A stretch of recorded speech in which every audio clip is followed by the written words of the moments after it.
सिरमौर स्थित eternal university बड़ू साहिब में आयोजित हेल्थ थ्रू फूड विषयक सेमिनार में उद्योग संसदीय मामले एवं श्रम रोजगार मंत्री हर्षवर्धन चौहान ने कहा कि स्वास्थ्य शरीर का निर्माण केवल दवाइयों से नहीं बल्कि संतुलित और प्राकृतिक आहार से होता है।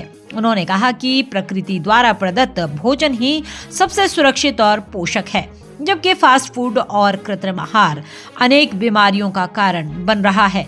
यह सेमिनार हिमाचल प्रदेश राज्य खाद्य आयोग और एटर्नल यूनिवर्सिटी के संयुक्त तत्वाधान में आयोजित किया गया, जिसमें शिक्षा, स्वास्थ्य और पोषण क्षेत्र से जुड़े विशेषज्ञों, विद्यार्थियों और सामाजिक कार्यकर्ताओं ने भाग लिया। मंत्री ने ऐसे आयोजनों को जन स्वास्थ्य के प्रति जागरूकता बढ़ाने के लिए आवश्यक बताया।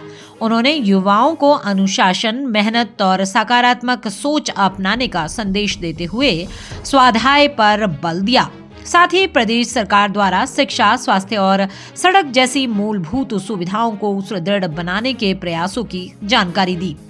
सेमिनार में राज्य खाद्य आयोग के अध्यक्ष डॉक्टर SP कटियाल, पंजाब राज्य खाद्य आयोग के अध्यक्ष डॉक्टर बाल मुकुंद शर्मा, वैज्ञानिक डॉक्टर मोनिका चौधरी और डाइटिशियन डॉक्टर याचना शर्मा ने भी पोषण और स्वास्थ्य पर विचार साझा किए।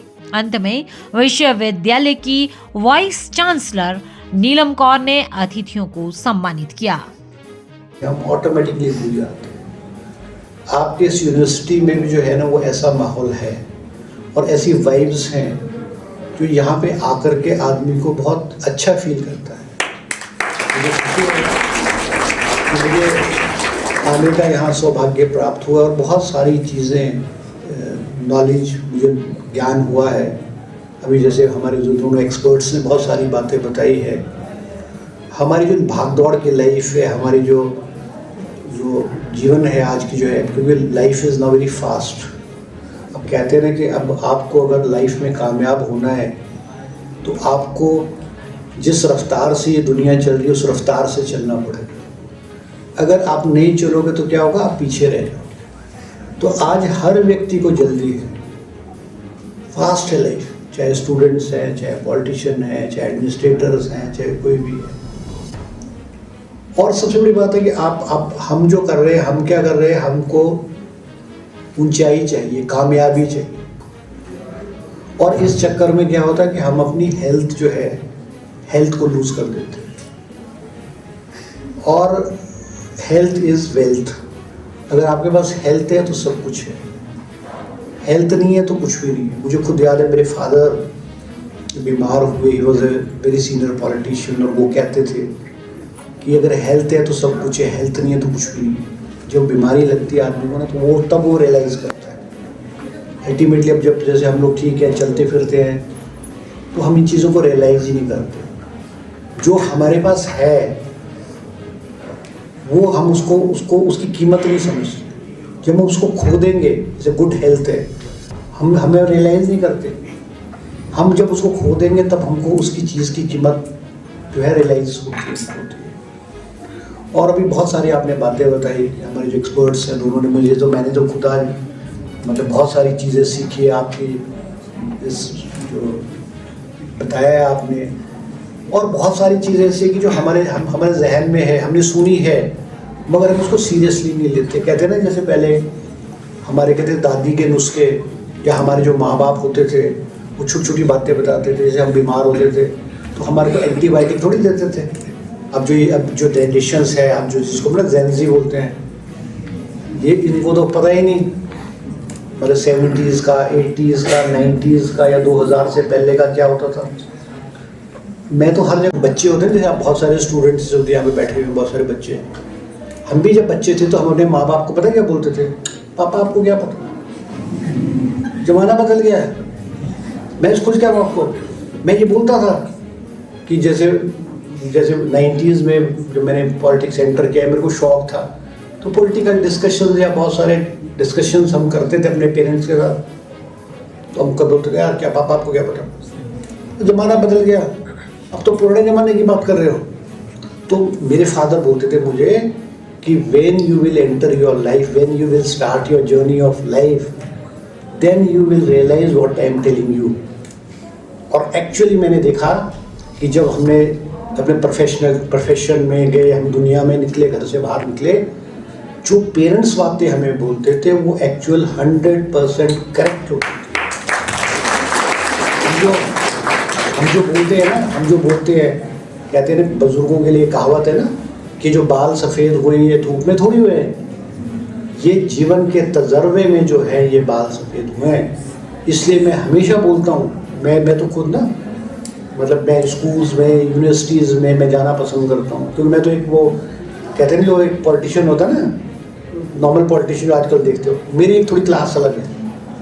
मतलब मैं पढ़ने में, सीखने में, हर चीज़ में शौक़ रखता हूँ और मुझे सीखने की बहुत आदत है।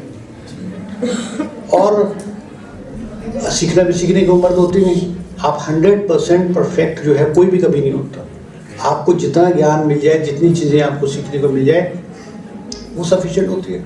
तो मेरे फादर से अपने वो डिफरेंस ऑफ ओपिनियन होता था, और ये हर जनरेशन में होगा, वो ये पैदा करते हैं।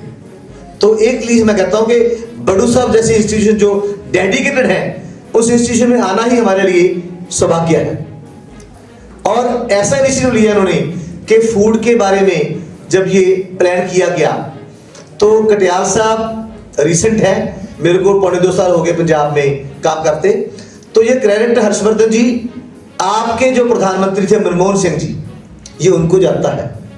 जब 11 सितंबर 2013 को उन्होंने पार्लियामेंट्री एक्ट पास कराया, national food security act, NFSA, Punjabi कहते हैं हम कौमी भोजन सुरक्षा एक्ट। तो फूड सिक्योरिटी उसको इंश्योर करने के लिए उन्होंने कहा हर स्टेट गवर्नमेंट एक फूड कमीशन बनाए, उसका चेयरमैन और 5 मेंबर, और उनका जो इक्वेट किया, उनकी powers remuneration honourable supreme court जज के बराबर, और chief minister of the state is appointing authority, वो अपनी मर्जी से लगाएगा चेयरमैन मेंबर। और काम क्या दिया कि आपने स्टेट के जो लाभपात्री हैं, जो आपके बेनिफिशियरीज हैं, चाहे वो आंगनवाड़ी, चाहे वो मिड डे मील, चाहे वो आपके राशन डिपोज है, उनको फूड की सही क्वालिटी और सही क्वांटिटी मिले। कोई अगर हम लोगों को कहें कि जनता को कहें, लोगों को कहें कि वो भी नहीं है, क्योंकि हमारे सिस्टम में डिग्रेडेशन हुआ है, हमारे सिस्टम में गिरावट हुई है। आपको पहले जो मैन्युफैक्चरिंग होती थी या कोई लोग होते थे, वो इतनी चीज़ें, मिलावटी चीज़ें नहीं बेचते थे, इतनी फेक नहीं चीज़ें बेचते थे, इतनी मतलब शुद्ध चीज़ें बेचा करते थे। मगर अब अवेलेबिलिटी ऑफ एडल्ट्रेटेड चीज़ें, गलत चीज़ों का भी आप अवेलेबिलिटी मार्केट में भी हो गई है। तो इन सब को ठीक करने की जो है बहुत सारी हमारे को जो है ज़रूरत है। और सबसे बड़ी बात ये भी है कि देखो लाइफ में जैसे वजह स्ट्रेस है, आज स्ट्रेस कंपटीशन बहुत हार्ड हो गया। अब हमारा जब ज़माना होता था, जैसे बच्चों का भी कसूर नहीं है, अब हमारे टाइम में मतलब फर्स्ट डिवीज़न बहुत कम बंदों की आती थी, जिसको आती थी हम सोचते रहे बड़ा इंटेलेक्चुअल है, वो तो बड़ा इंटेलिजेंट है। हम जितने थे, मैं तो खुद भी हमेशा सेकंड डिवीज़न रहा हूँ। और ये जो मेरी एक बात है, मैं हमेशा बोलता हूँ कि हर बच्चा अपनी किस्मत लिखा के आया है। जिस बच्चे ने जो बनना है वो बनेगा ही बनेगा, बशर्त ये है कि आपको मेहनत करनी है। मेहनत के बिना जीवन में कोई भी आप कामयाब नहीं हो सकते। सफल होने की कुंजी सिर्फ जो है वो मेहनत है। और हम ये सोचें कि जैसे स्कूल टाइम्स में, कॉलेजेस में जो टॉपर्स है, मेरिट में आ रहे हैं, वही कामयाब हो गया, ऐसा नहीं है। जीवन में आपको प्रैक्टिकल होना है। प्रैक्टिकल आदमी जो है जीवन में कामयाब होता है। अब लाइफ के जो सक्सेसफुल लोग हैं, अपने आप बच्चों ने बहुत सारी स्टोरीज पढ़ी हुई, बहुत सारे जो सक्सेसफुल लोग हैं, जो साइंटिस्ट हैं, बड़े बड़े लोग हैं, उन्होंने अपनी लाइफ में, अपने यंगर फेज में बहुत फेलियर से हैं। और what should be the mechanisms? There are various methods for accessing it. Then there are how we consume it, the food, the consumption of the food, and finally the sustainability of all these systems, like in disaster situations. For example, this year also we faced a disaster situation, especially in Mandi, Kullu and other districts. But the officials there, the machinery and the Himachal government's commitment to the common man proved that it is sustainable, at least in Himachal. and I have already directed that this should be documented. And Chauhan, I will request you also that this should be documented for future usage on behalf of the government, that this was tackled successfully. And so this is the actual pillars of our food chain and the food. Then if